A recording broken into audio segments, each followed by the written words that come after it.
Hello Pilipinas! Sa mga kababaihan dyan na hindi ko naman nilalahat. Ano ba ang mga pinaggagawa ninyo, mga lola? May nakita na naman ako, nagsasayaw na lola. Harapan pa sa apo niya yata yan sa anak niya. Kitang-kita yung dapat hindi makita. Ang dami ng mga umiihi na may umiihi tumatay.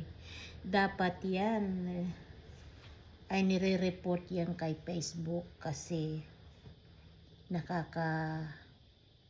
nakakasira talaga sa mga ibang mga kababaihan. Siguro yung mga babae na yan na gumagawa, sa totoo lang, yung mga lola, dati yan silang mga yung mga mababang lipad kasabihan dyan sa Pilipinas. Yung mababang lipad niya, dati sila nagpapabayad ng mga kalalakihan. Kaya kahit lola na sila, na hindi naman dapat gawin yan.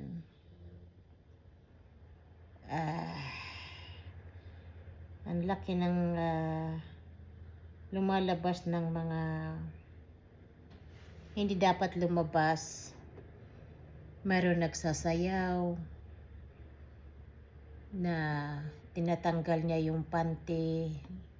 Nandoon siya sa sa bundok o sa pasakay ba yun? Mahiya naman kayo sa mga pinaggagawa ninyo. Kaya sa totoo lang Facebook, sa ngayon, ayaw ko muna yata mag-upload o mag-scroll kasi ako ang nasusuka. Sigurado ako na hindi lang ako ang nasusuka sa mga babaeng pinaggagawa. Gawin na lang ninyo sa private ninyo. Huwag niyong ilagay sa kasi nakikita yung mga kamot ng mga tiyan ninyo, yung mga belbel ninyo, yung mga bulbul ninyo naglalabasan. At saka yung mga bulbul ng kilikili ninyo. Ako nagsasayaw naman ako, pero tinatago ko, tinatahuban ko kung anong dapat matahuban. Although minsan naman nakikita naman ang dibdib ko, pero okay lang yung ganyan na bagay, okay lang yan. Basta wag mo lang pakita yung utong mo. Sana hindi na yung Facebook pinapayagan ng mga ganyan.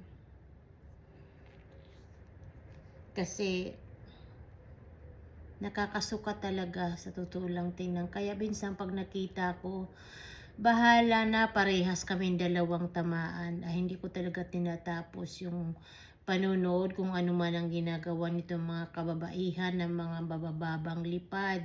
Siguro mga bayaran yan sila dati at ngayon gusto pa rin sila magpabayad para magkaroon sila ng atensyon ng mga lalaki.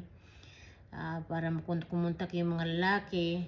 Pero hindi nila alam, marami nga naman manood sa kanila, sa inyo. Magtaas man ang views ninyo, ay iyan ay walang kikitain kasi bawat isang tao nga nagko-comment ay hindi maganda sa mga comment ng ng videos, ng mga videos ninyo. Yung iba na mga babae sa Pilipinas, respetuhin naman ninyo yung mga pagkababae natin, lalong-lalo ka na katulad ng sabi ko, mga mabababang mga kalapati yan na dapo ng dapo sila sa iba't ibang mga lalaki at gusto nilang kumuha pa ng atensyon kahit ay nakakadiri na yung mga katawan nila, ay sige pa rin kasi desperado yan magkaroon ng pera.